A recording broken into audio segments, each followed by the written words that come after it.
Prayag International School Panipat provides a conducive learning environment, transforming pedagogical practices where learning takes place beyond the classroom, fostering values and acquiring life skills, opening a gateway to a bright future. Admissions are open from class pre-nursery to 10th and attractive scholarships are being offered on merit basis. Scholarship test is held on 17 March 2019 at 11 am. For further details, please contact Prayag International School. Subscribe to my channel Voice of Panipat and also press this bell icons. Never miss any new updates. भाई कुलदीप सिंह जगह से पहुंचाने के लिए मैं उनका धन्यवाद करता हूं। भाई संजय चारा जी, प्रेसिडेंट राजस्थान यूथ कांग्रेस, उनका भी यहां पहुंचने पर मैं हार्दिक अभिनंदन करता हूं। श्री फकीर चंद एडवोकेट, लीडर कांग्रेस हल्का कलानौर, उनका भी यहां पहुंचने पर मैं हार्दिक अभिनंदन करता हूं। श्री प्रदीप कासनी जी, पूर्व आइए, प्रदीप नरवाल जी, चेयरमैन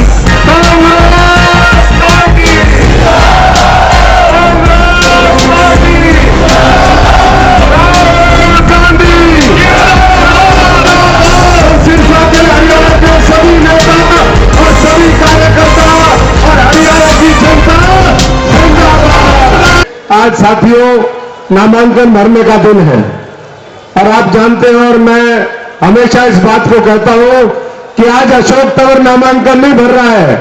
आज पूरे सिरसा जिले की, सिरसा संसदीय क्षेत्र की, आज वो लोग जो किसान मजदूर की आवाज को उठाते हैं, जो हरियाणा को बचाना चाहते हैं, जो देश को आगे बढ़ता देखना चाहते हैं, जो छत्तीस बिरादरी की बात करते हैं, हर वर्ग की आवाज को उठाने का काम करते हैं, आज वो सारे साथी नामांकन कांग्रेस पार्टी का भरेंगे और उसके उम्मीदवार के तौर पर जो तीसरी बार मुझे मौका दिया है, आदरणीय राहुल गांधी जी ने, सोनिया गांधी जी ने, सरदार मनमोहन सिंह जी ने, प्रियंका जी ने, हमारे सभी वरिष्ठ नेताओं ने, मैं उनका आप सबकी तरफ से, क्योंकि लड़ाई, ये टिकट आपकी, ये लड़ाई आपकी, ये जीत आपकी और हार का सवाल है नहीं। इसलिए साथियों, मैं आप सबको बधाई देते हुए उनका धन्यवाद करता हूं और आप सबसे विनती और प्रार्थना करता हूं, जब आप 28 दिन के अंदर 2009 में चुनाव जिता करके देश की सबसे बड़ी पंचायत में अशोक तंवर को भेज सकते हैं, तो आज तो 10 साल से ज्यादा इस इलाके की सेवा करते हुए मुझे हो गया। और इसके साथ साथ अभी चौधरी साहब कह रहे थे और वक्ताओं ने भी अभी बात कही कि पिछले जब 9 से लेकर के 14 तक आप लोगों ने मौका दिया, इस हमारे सिरसा संसदीय क्षेत्र की जनता ने कांग्रेस और मुझ पर विश्वास जताया। यहाँ के किसान ने अपना हमें ये लड़ाई लड़ने का दायित्व दिया। यहाँ के मजदूर को ये लगा कि हम उनके हाथ को काम देंगे, यहाँ के नौजवान को लगा हम उनकी अपेक्षा के अनुसार उनको रोजगार देंगे, हमारी माताओं बहनों को ये लगा हम उनको सुरक्षा देंगे, यहाँ के कर्मचारी को लगा कि भारतीय जनता पार्टी, इनेलो और तमाम जो राजनीतिक दल हैं वो केवल राजनीति करते हैं और कांग्रेस पार्टी असली मायने में उनकी हक की लड़ाई लड़ती है। जब उन्होंने मौका दिया तो मैं समझता हूं कि 45,000 करोड़ रुपए के प्रोजेक्ट 5 साल के अंदर हम लेकर के आए।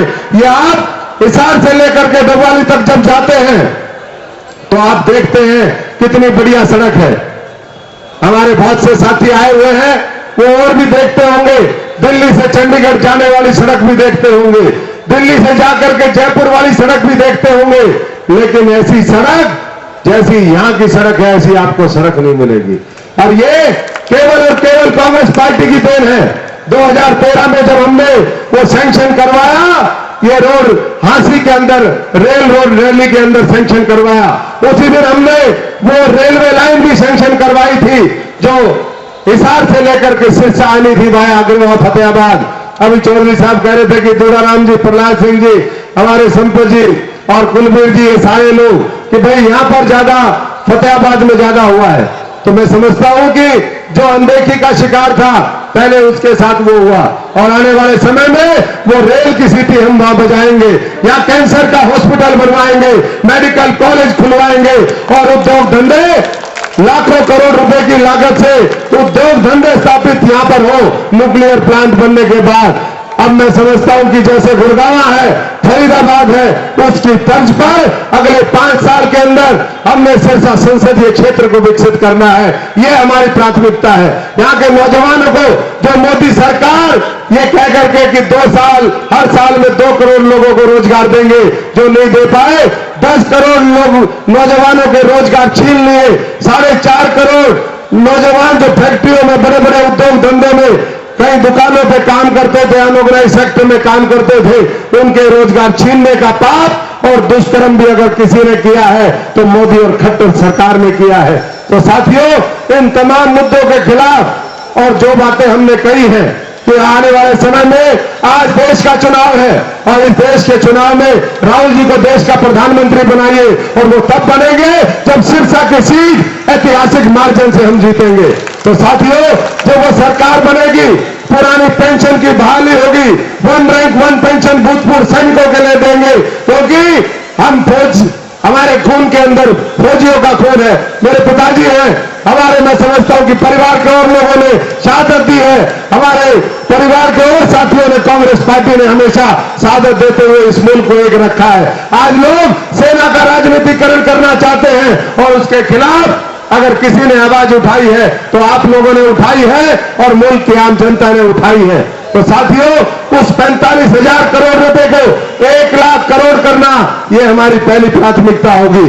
और तमाम साथियों को जो भी हमने बातें कही हैं, गरीब परिवार, आज उनके पिछले 5 साल के अंदर बीपीएल के कार्ड की सूची ये दुरुस्त नहीं कर पाए। इन्होंने वायदा किया था 2000 पेंशन देने का, 5वां साल बीतने वाला है, लेकिन 2-2 हजार की पेंशन अभी तक नहीं मिली। और इस तरीके से मैं समझता हूं कि जो वायदे गरीब किसान मजदूर से भारतीय जनता पार्टी ने किए, 5 साल पहले भी कहते थे कि आय दुगनी कर देंगे, आज फिर मोदी जी कहते हैं कि 2022 में 3 साल बाद फिर दुगनी कर देंगे। तो साथियों, जो 3 साल में, 5 साल में दुगनी नहीं कर पाया, वो अगले 3 साल में कैसे कर सकता है? जो 15 लाख का वायदा करके 1 रुपया फूटी कौड़ी आपके खाते में नहीं डाल पाया, बल्कि किसानों का जबरदस्ती पैसा लूटने और ऐंठने का काम उन्होंने निजी कंपनियों को फायदा पहुंचा करके किया। आज गुस्सा उनके ऊपर निकालना है, आज गुस्सा उनके ऊपर निकालना है। आज वोट का अधिकार जो बाबा साहब अंबेडकर जी ने आपको दिया, कांग्रेस पार्टी ने जिसको मजबूती से उसको सुरक्षा देने का काम किया कि आप अपने वोट के माध्यम से आप अपना राज बनाओ। तो साथियों, राज ऐसा तब बनेगा जो किसान मजदूर की सुरक्षा करेगा, हरियाणा को बचाने का काम करेगा, वो जब आप पूरी मजबूती के साथ अपने अपने इलाके में जाकर के अपने अपने गांव, अपने अपने बूथ, अपने अपने वार्ड को संभालने का काम करेंगे। और वो पिछले कई महीने में आप लोगों ने, सभी साथियों ने मिलकर के वो जिम्मेदारी निभाई है। इसलिए ये जन सैलाब ऐसे नहीं आया, ये आपकी मेहनत का कमाल है, आपके संघर्ष का कमाल है, विपक्ष की जो भूमिका आप लोगों ने निभाई, ये उसका कमाल है। लोग जो ये कल तक कहते थे कि कांग्रेस का कुछ नहीं है, कांग्रेस भ्रष्ट पार्टी है, आज वही लोग कांग्रेस से अलायंस करना चाहते हैं। आप जानते हैं मेरा अभिप्राय किससे है, चाहे वो आम आदमी पार्टी हो, चाहे वो जेजेपी हो, उधर इन्हें लो, वो बीजेपी की गोद में जाकर के बैठती है। तो फैसला आपको करना है कि अपने बूते पर एक मजबूत सरकार बनानी है, या फिर उसी तरीके से उन व्यक्तियों को ताकत देनी है जिन्होंने सत्ता में आने के बाद केवल महापूंजीपतियों का ख्याल किया, किसान मजदूर के हितों के ऊपर प्रहार किया, और अगर उससे किसी ने बचाया तो उसका नाम ये शख्स है राहुल गांधी। इन राहुल गांधी जो आज से 10 साल पहले, 12 साल पहले, 15 साल पहले प्रधानमंत्री बन सकते थे। लड़ाई प्रधानमंत्री बनने की नहीं है, लड़ाई इस बात की है कि देश को कौन आगे लेकर के जाएगा। 2014 से लेकर के 14 तक सरदार मनमोहन सिंह जी ने इस देश को नई ऊंचाइयों पर ले जाने का काम किया। आज मोदी जी ने अपनी खुद की गलत नीतियों की वजह से, पढ़े लिखे साथी यहां पर बैठे हैं, ये मोदी इकोनॉमिक्स की वजह से इस देश की अर्थव्यवस्था के ऊपर प्रहार किया। असली सर्जिकल स्ट्राइक जो पाकिस्तान में, तो अब ये कहते हैं, सुषमा स्वराज ने 2 दिन पहले कहा कि कोई नहीं मरा। साथियों, यही तो हिंदुस्तान कह रहा था कि ये देश की सेना की आड़ में मोदी जी अपनी विफलता को छिपाना चाहते हैं। आज भारतीय जनता पार्टी के खुद नेता कहते हैं तो उनका जवाब हम मांगना चाहते हैं। तो साथियों, आज फिर एक बार समय है हम अपने व्यक्तिगत मतभेद भूल करके, और साथियों एक और भी बात मैं कहूंगा, कई बार साथी ये कह देते हैं कि अशोक तंवर का दुख सुख में कम आना होता है। भाई, जहां रोज रेप होते हो हरियाणा के अंदर, जहां रोज धरने प्रदर्शन होते हो, जहां हरियाणा को बार बार 4-5 साल के अंदर जलवाया हो, कभी डेरे के नाम पर वहां निर्दोष लोगों को पंचकुला के अंदर मारा जाता है, कभी झज्जर, रोहतक, कलानो और दूसरे इलाकों को जलाया जाता है, कभी हिसार के अंदर वो प्रकरण होता है जिसमें मैं समझता हूं कि सेना का भी इस्तेमाल होता है और दूसरे पुलिस की गोलियों से निर्दोष लोगों को छलनी कर दिया जाता है, कभी मंदसौर के अंदर होता है, कभी हरियाणा के अंदर होता है। अगर इसी तरीके की अराजकता को खत्म करके, जंगल राज को खत्म करके आपने एक सही राज लेकर के आना है तो आज उसका समय है। अशोक तंवर पिछले 25 साल से ना तो अपने घर पर बैठा है और ना कहीं हम विदेशों में दौरे करने जाते हैं, ना कोई सैर सपाटे गया और जम्मू कश्मीर या कहीं और करने जाते हैं। हमने अगर संघर्ष किया है तो इन्हें हरियाणा की सड़कों पे किया है, सिरसा के गांव-गांव में किया है और ये सुनिश्चित किया है कि पैदल हो, साइकिल पर हो, बस में हो, लेकिन जैसे भी हो हरियाणा की विधानसभा पे अगर किसी ने पिछले 5 साल में विधानसभा का घेराव किया है किसी भी पार्टी के व्यक्ति ने तो 3 बार अशोक तंवर ने किया है, संसद की तरफ कूच किया है, गांव की रक्षा के लिए हमने कदम उठाए हैं और आने वाले समय में गरीब, मजदूर, किसान कोई भी साथी ऐसा नहीं होगा जिसके लिए और मजबूती से हम ये रोक दो भाई, अरे रोक दो, बंद करवाओ भाई, रोक दो भाई। तो साथियों आने वाले समय में हर वर्ग की और मजबूती से आवाज उठा करके संतुलन बनाते हुए इस इलाके को नई ऊंचाइयों पर लेकर के जाएंगे और इससे बेहतर मौका सिरसा संसदीय क्षेत्र में कभी आ नहीं सकता। इन्हें लोग जिनके साथ हमारी मुख्य हमेशा लड़ाई रहती थी वो पूरी तरीके से खत्म हो चुकी है। भारतीय जनता पार्टी का कभी जनाधार ना आया था ना आज है। ये तो रफेल के नकली जहाजों में बैठ करके चक्री काट रहे हैं, जब जमीन में आएंगे तो इनको पता चलेगा कि आपने क्या किया था, कांग्रेस ने क्या किया था और विश्वास आज जनता का किसके ऊपर है। एक तरफ हमारे 45,000 करोड़ रुपए हैं, दूसरी तरफ भारतीय जनता पार्टी के उम्मीदवार ने खुद कहा कि उन्होंने 5 साल में सरकार से क्या दिलवाया, केवल 36 लाख रुपए, केवल 36 लाख रुपए। तो साथियों 5 साल में 36 लाख अगर उनके चाहिए तो उनके साथ जाइए। अगर 45,000 करोड़ को 1 लाख करोड़ रुपए बनाना है, सिरसा और हरियाणा को नंबर 1 बनाना है तो हमारे साथ आइए। ये हमारा आपको विश्वास है कि आने वाले समय में जो बात कही है राहुल जी ने कि अब होगा न्याय, सबके साथ न्याय होगा, सिरसा के साथ भी न्याय होगा। 72,000 हर गरीब के खाते में 25 करोड़ लोगों के खातों में जाएंगे। किसानों का अलग से बजट बनाया जाएगा और इसी तरीके से मैंने महात्मा गांधी नरेगा वो 150 दिन करी जाएगी। घोषणा पत्र को पढ़िए, शिक्षा स्वास्थ्य के बजट को दुगना किया जाएगा। भारतीय जनता पार्टी की तरह हम छद्म राष्ट्रवाद और देशभक्ति के पीछे छिप करके डिफेंस के बजट को कम नहीं करेंगे। हम डिफेंस से लेकर के हमारी फौजों को और हरियाणा के एक एक नागरिक को सुरक्षा देंगे।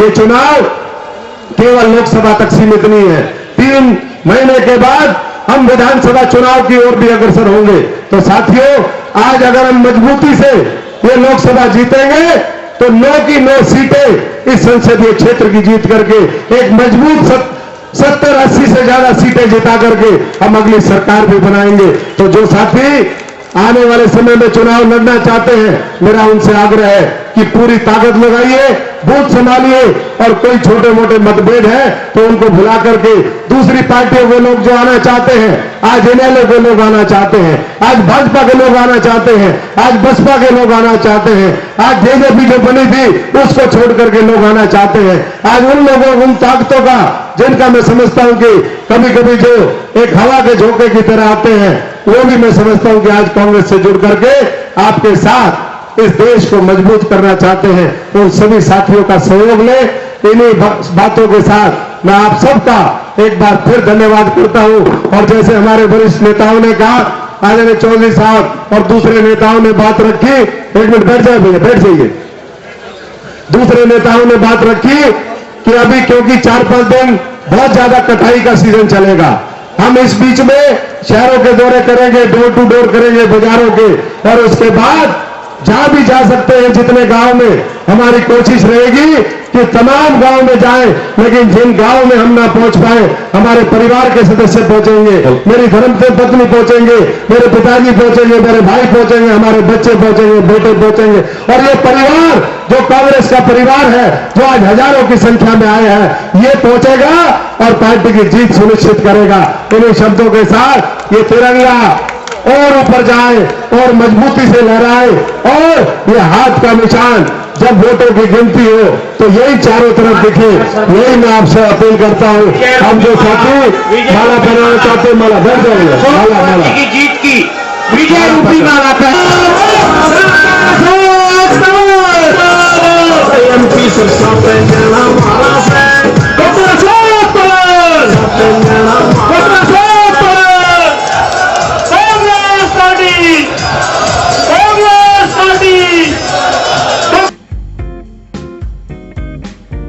हैदराबादी जनरल अस्पताल एवं nursing home Sanauli road Panipat में अब 24 घंटे सभी प्रकार के हृदय रोगियों के लिए उचित दरों पर कैथलैब सुविधा शीघ्र खुल रही है। आधुनिक मशीनों द्वारा हृदय का इलाज। Doctor Sunil Kumar so far, super speciality DNB cardiology, भूतपूर्व हृदय रोग विशेषज्ञ, मेदांता अस्पताल गुरुग्राम। संपर्क करें 9992500 368 और 369।